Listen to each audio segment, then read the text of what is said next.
Front Row Rugby. Interviews with rugby legends with Peter Stemmet. Our guest on Front Row Rugby today is former Springbok captain Corné Krige. Corné, it's lovely to have you on. Thank you very much. Great to have a chat to you. Corné, let's start before your Springbok career, because there's something, it's a bit of an anomaly. There aren't too many Bok players who were born in Lusaka. Tell me a little bit about that. Yeah, so I was born in Zambia, and my parents, at the age of 4, decided to send me to Paul.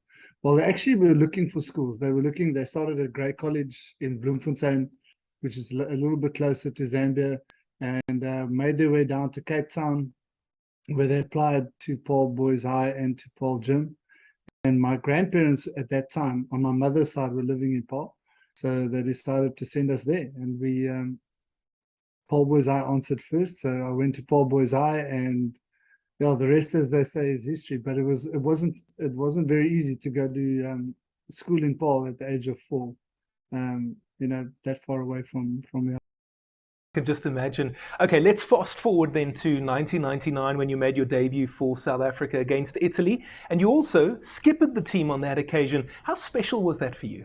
Yeah, look, I was involved with the team for a while at that stage. In those days, you didn't just get a test match. If you were on the bench, the guy really had to be badly injured for him to come off.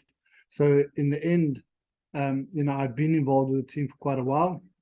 And then I was picked in 1997, and then I injured my knee, so I missed out on that, and then went on the tour after that, the year after that, and then obviously 99 was opportunity for me to make my debut, and it was in Durban, and Gary Teichman got injured, and Nick Mallett asked Rassie Rasmus if he wanted to be the captain, and Rassie said no thanks.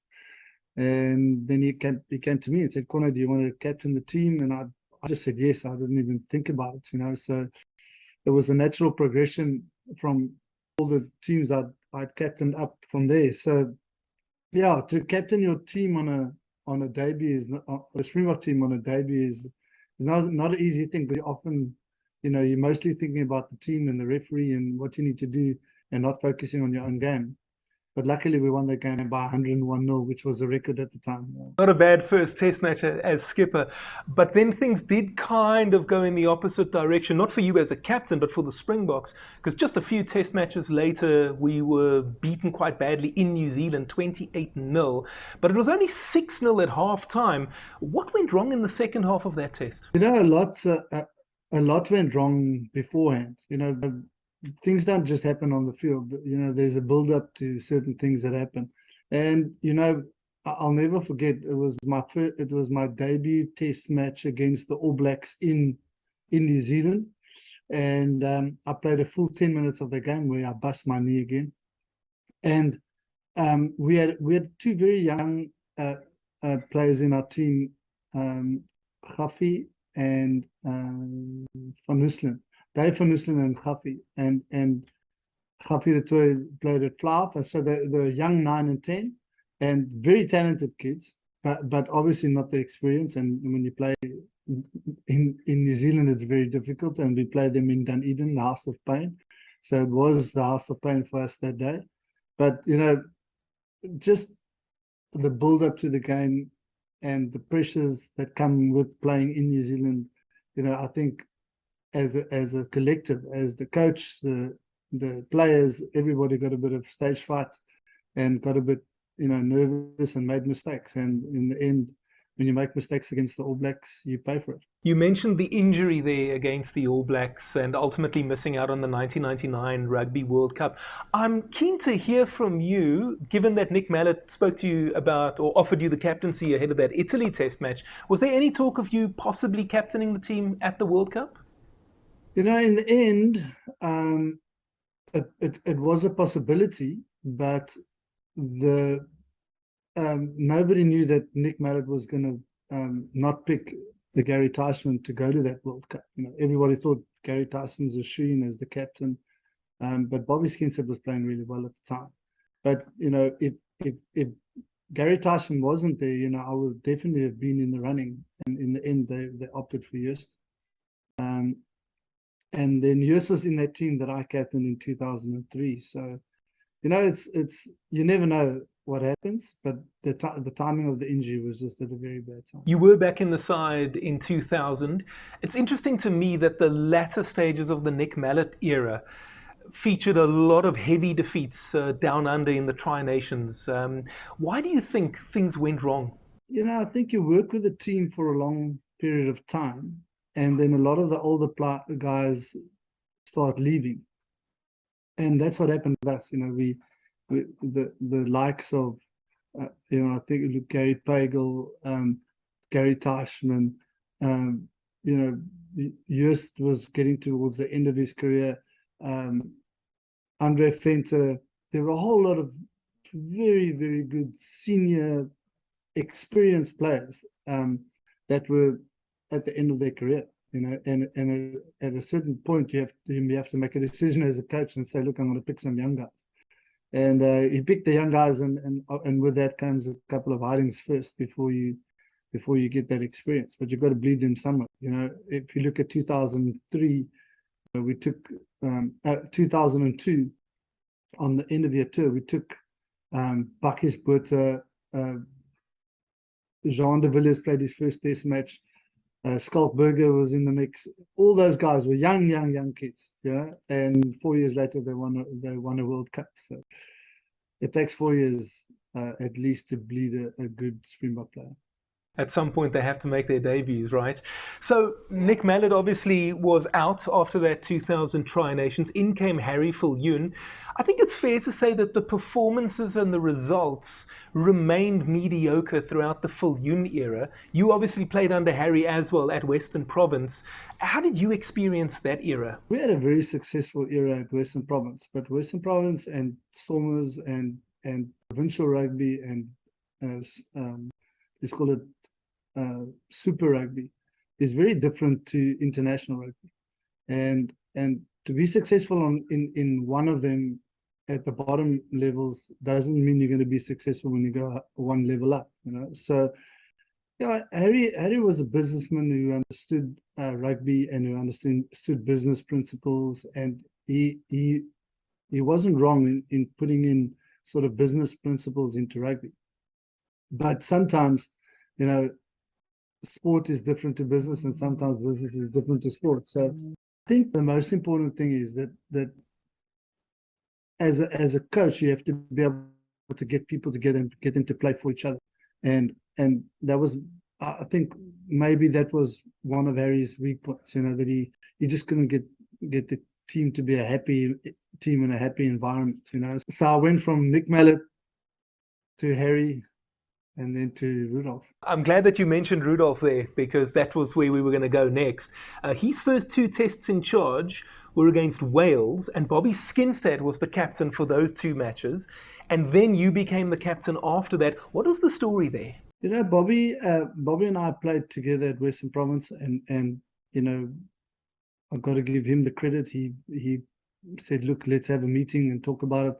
In 1995, Pino and Tian Strauss could have been both in the Springbok team, and because there was worries about them, having friction between each other, the one was left out of the team. So Tian Strauss went across and won a World Cup for Australia.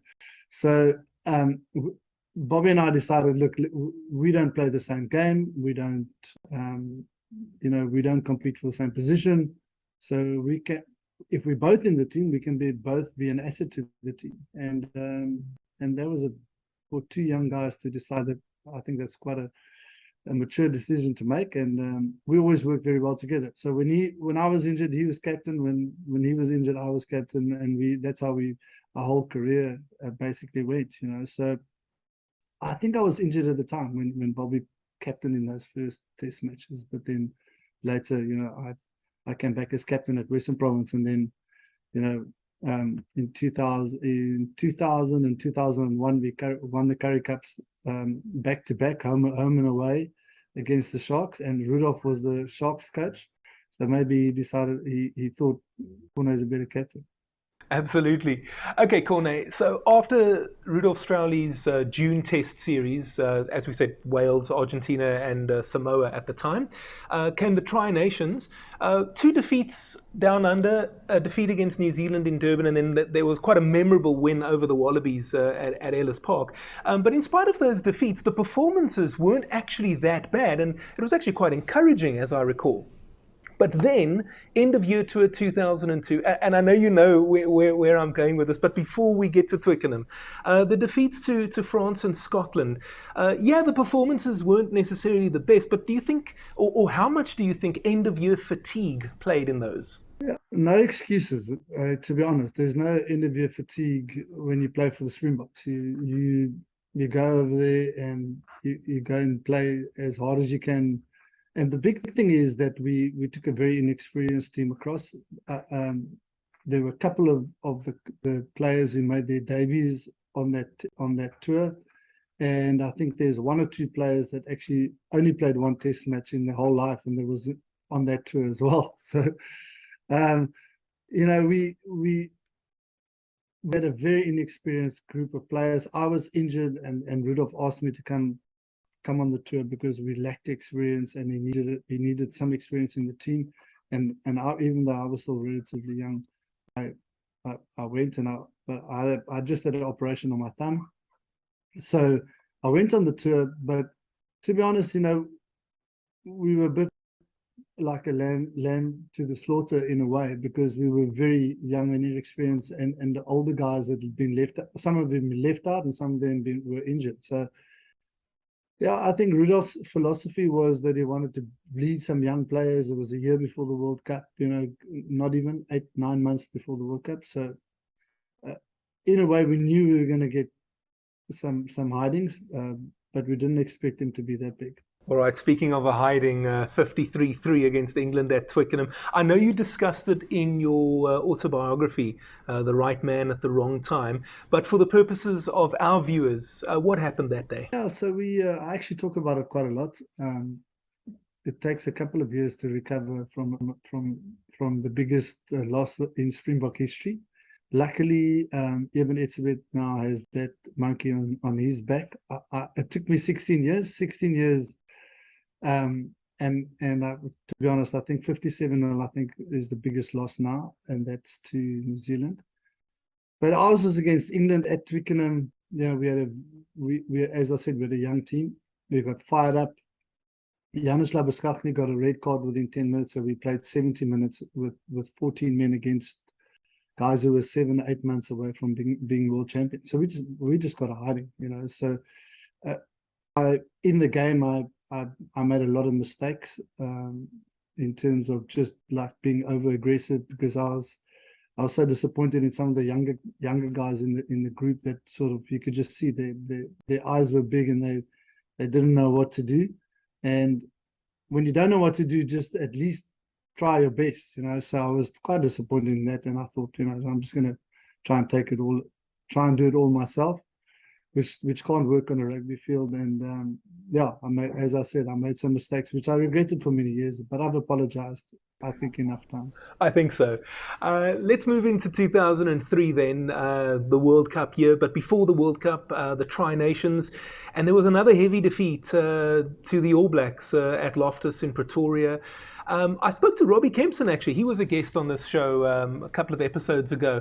And he said that he thinks one of the reasons that things went wrong for the Boks that day was because you guys were staying in Durban and only flew up to Pretoria the day before. Would you go along with that? Yeah, that you don't mess around. You don't stay at sea level and then go up to altitude 1,800 odd meters above sea level a day before, So I think Rudolf was also trying things.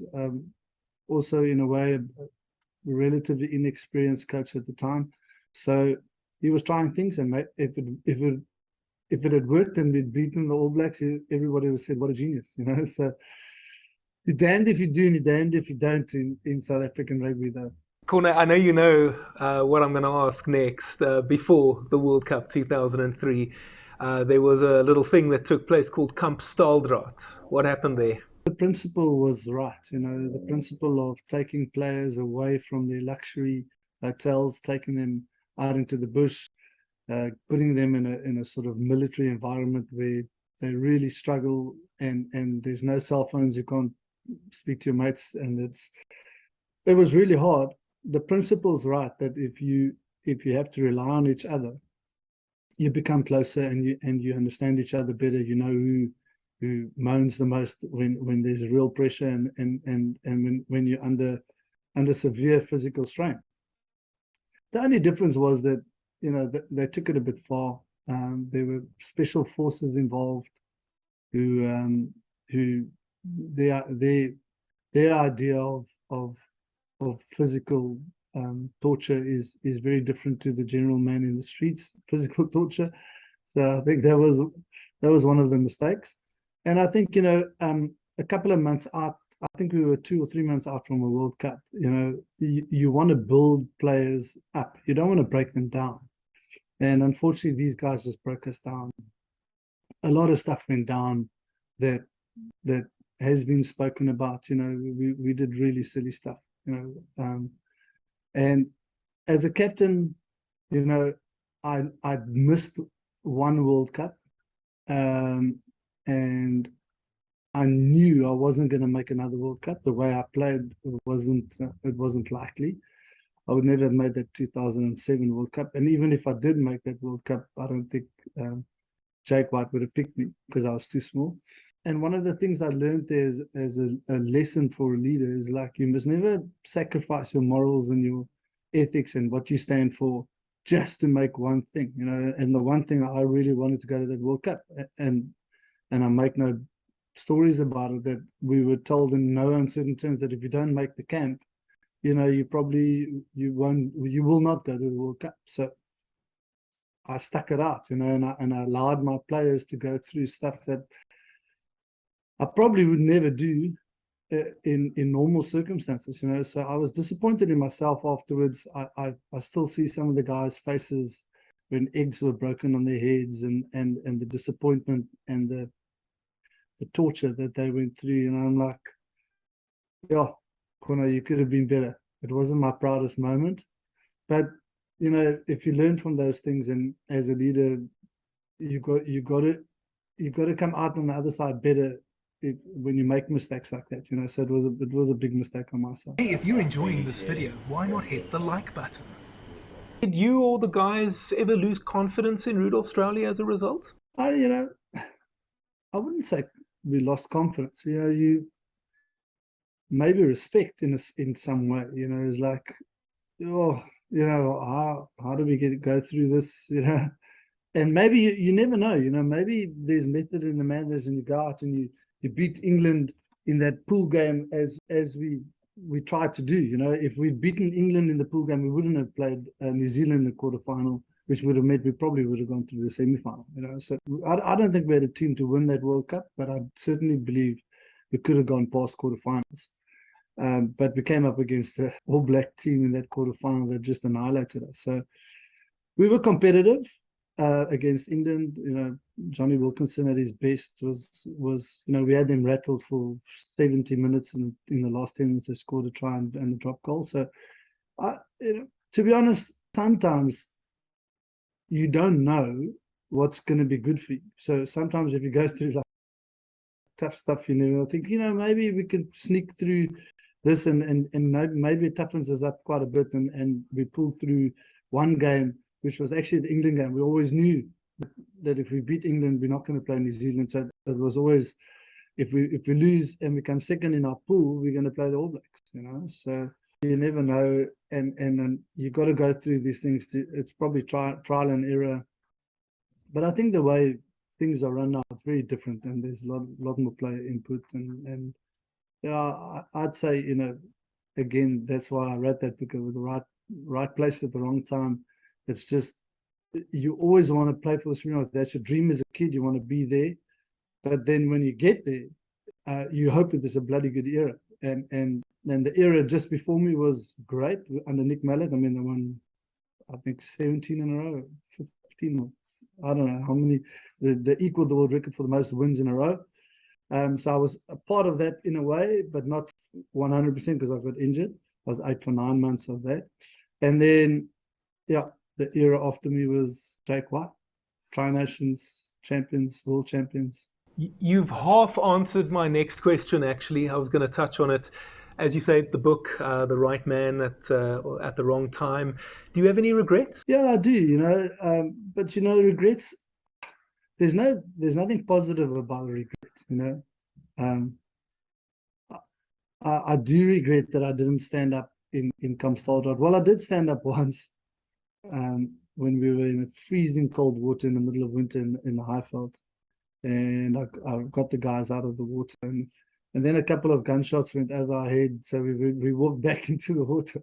So it wasn't as if I didn't stand up, but I didn't stand up enough. I should have said, look, guys, I'm taking my team and I'm leaving is not what has to happen. And if you want, you can try and pick another team, but there's no other 23 around that can be as good as us. So maybe I wanted, again, as I said earlier, if you want something too much, you sacrifice certain morals and ethics that you actually stand for, and that's one of the things that I learned as a leader. You never do that. You stand up for what you believe in, and you walk away. If you have to walk away, and there's a massive financial loss, or I don't know, maybe something like a World Cup that you can lose out on, then that's what you do.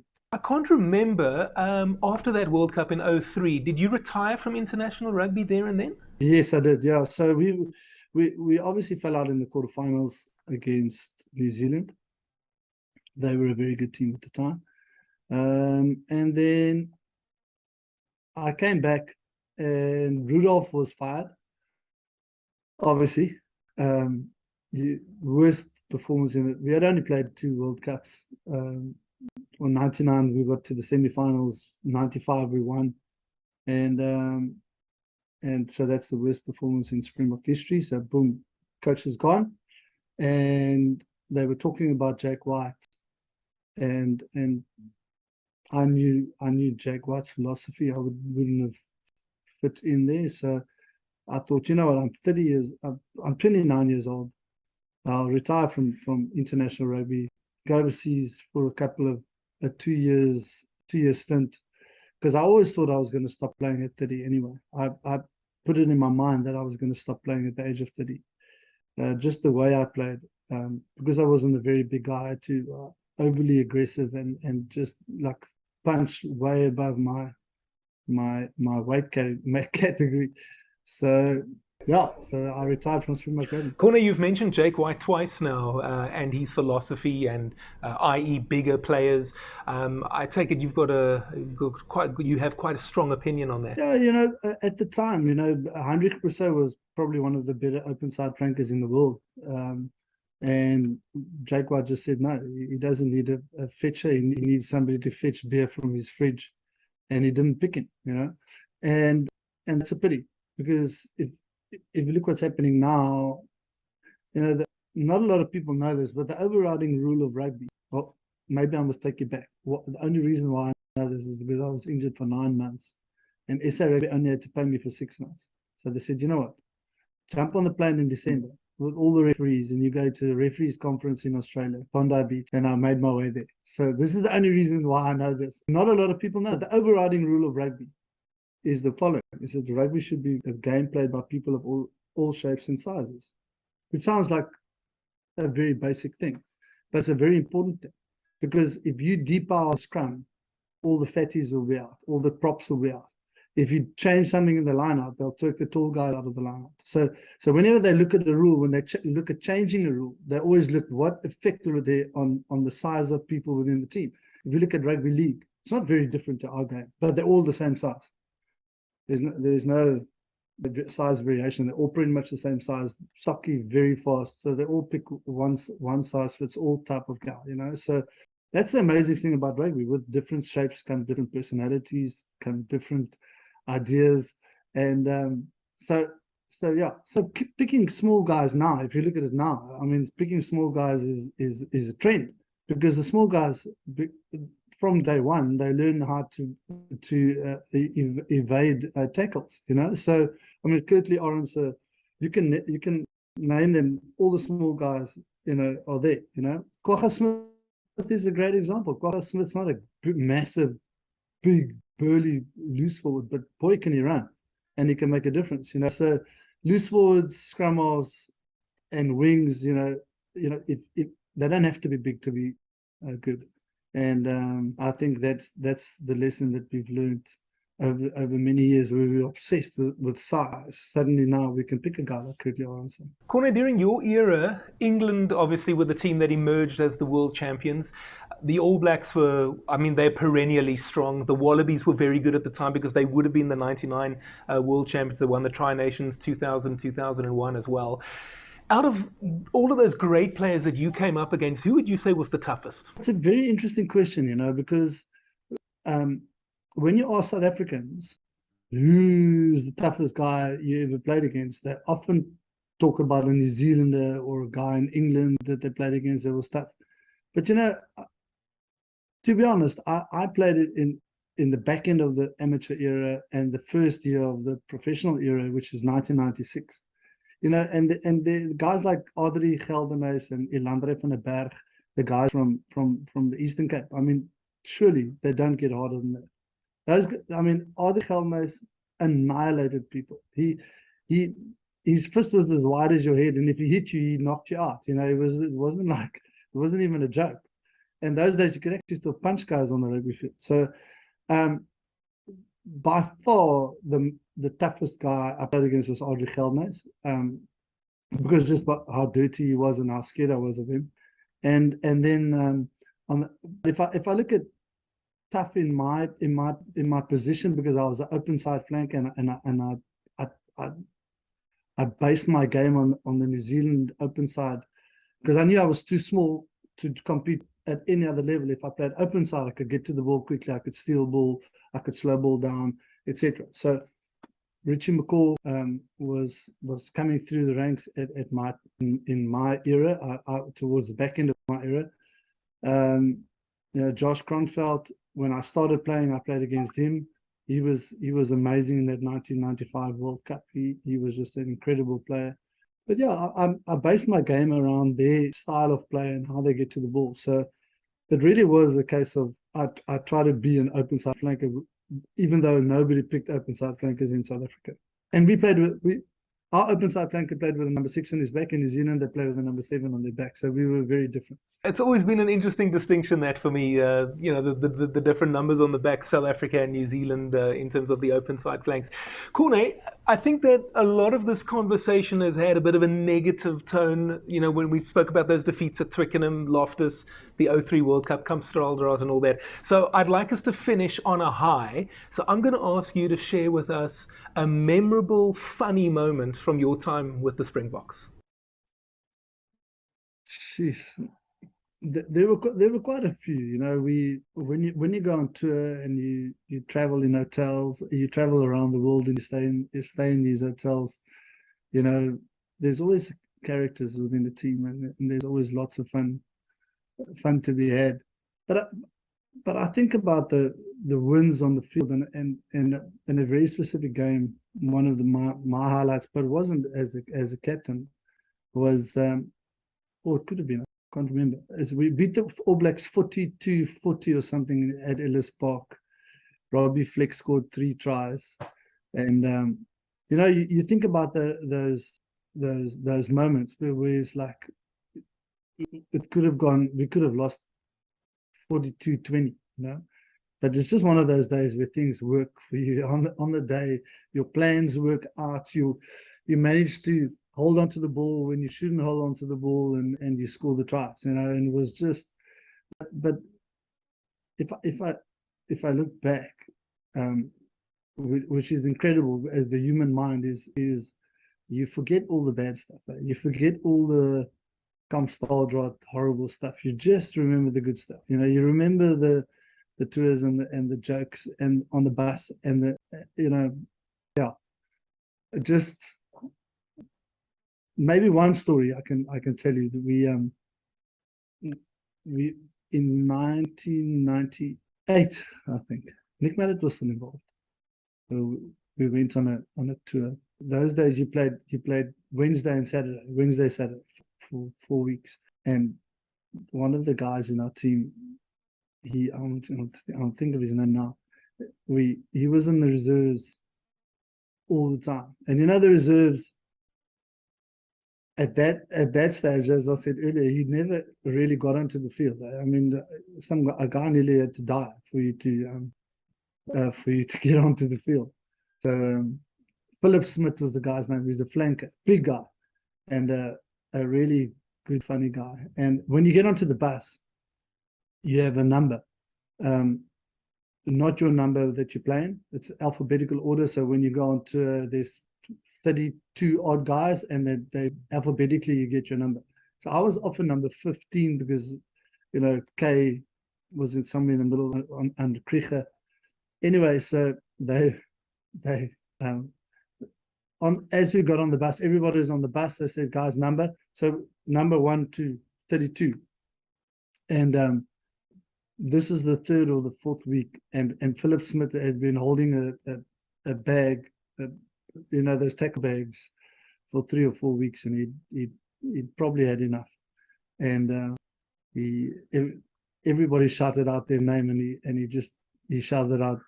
And when he's an Afrikaans guy, instead of shouting his name, he said "sak in," and everybody pissed themselves laughing because he was like, it wasn't his number, but everybody knew what he was talking about. He'd been battered, holding a tackle bag for 3 weeks, and big guys running at you, running over you, bumping you around. So he got battered for 3 weeks. So he thought, no, "sak in" is probably the one. That's a great story. Corne, I'm glad that we could end on a high. Let me just say again, it was lovely to have you on Front Row Rugby. Great to hear those wonderful stories from the old days, and hopefully we can have you on again. Yeah, thanks for having me. It's always great to chat about rugby. And as I said earlier, I always say to my kids, with massive privilege comes massive responsibility. And it was obviously a massive privilege for me to captain the team. But with that comes a lot of responsibility, and sometimes you take that responsibility and you run with it, and other times you don't want that responsibility, but it's always with you. So, yeah, as I said, luckily I can forget the bad things and remember all the good ones. Thank you so much for watching. If you enjoyed that video, why not tackle the like button? You can also subscribe and hit the notification bell so you don't miss any content from Front Row Rugby. See you next time. Front Row Rugby. Interviews with rugby legends with Peter Stemmet.